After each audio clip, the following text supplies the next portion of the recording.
আসসালামু আলাইকুম। আপনারা সবাই কেমন আছেন? আলহামদুলিল্লাহ আমিও ভালো আছি। আজকে নিয়ে চলে আসলাম নতুন আরেকটা ভিডিও।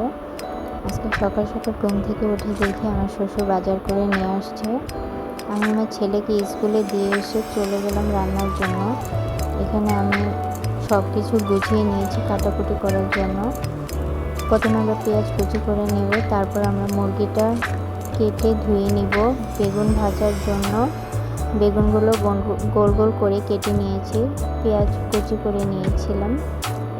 এখন চলে যাব রান্নার জন্য। আমি আমার শাশুড়িকে বললাম আজকে মুরগি কষা রান্না করার জন্য।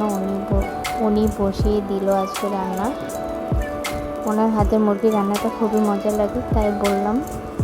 এখানে সর্বপ্রথমে আমরা তেল দিয়ে দিব। তেল গরম হয়ে গেলে আদা, রসুন, হলুদ, মরিচ, ধনিয়া, জিরা গুঁড়ো দিয়ে ভালো করে তেলের মধ্যে মশলাটা কষিয়ে দেশি মুরগিগুলো দিয়ে দিব। মুরগিগুলো মশলার মধ্যে ভালো করে কষিয়ে নিয়ে পরিমাণ মতো লবণ দিয়ে দিব। লবণ দেওয়া হয়ে গেলে কিছুক্ষণ নেড়ে চেড়ে আমি পানি দিয়ে ভালো করে কষিয়ে নিব।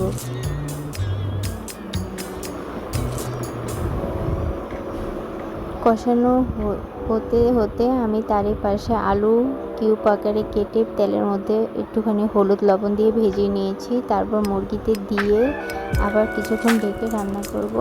আমি একদম শুকনো শুকনো অবস্থায় নামিয়ে ফেলবো। দেখুন বন্ধুরা, এখানে আমার মুরগির রান্নাটা প্রায় শেষ, এরকম হয়েছে দেখতে। এখন আমি চলে যাব বেগুন ভাজার জন্য ব্যাটার রেডি করতে। এখানে প্রথমে চালের গুঁড়ো, একটুখানি আদা, লবণ, হলুদের গুঁড়ো, মরিচের গুঁড়ো একসাথে মিশিয়ে একটুখানি পানি দিয়ে ব্যাটার করে নিব। তারপর বেগুনগুলোর গায়ে গায়ে ভালো করে ব্যাটারটা মেখে অল্প আঁচে অল্প তেল দিয়ে বেগুনগুলো ভালো করে ভেজে নিব। দেখুন বন্ধুরা, এখানে আমার বেগুনগুলো ভাজা হয়ে গেছে। তারই পাশে আমি একটু ঝাল ঝাল মশলা একটা রেডি করেছি, যেটা বেগুনের উপরে দিব। হলুদ, মরিচ, পেঁয়াজ, মরিচ দিয়ে এক চিমটি পানি দিয়ে ভালো করে কষিয়ে বেগুনের উপরে ওটা দিয়ে দিব। খুবই মজা লাগে এভাবে বেগুন ভাজা খেতে। এভাবে একবার ট্রাই করে দেখবেন, ইনশাল্লাহ ভালো লাগবে। এখন আমি চলে যাব ভাত ভাজি রান্না করার জন্য। বাচ্চারা খেতে চায় না, তাই এভাবে মাঝে মধ্যে ট্রাই করি।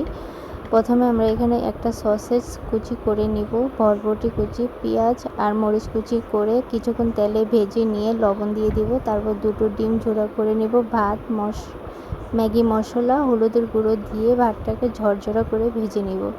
দেখুন বন্ধুরা, এখানে আমার ভাত রান্নাটাও রেডি হয়ে গেছে, ভাত ভাজি।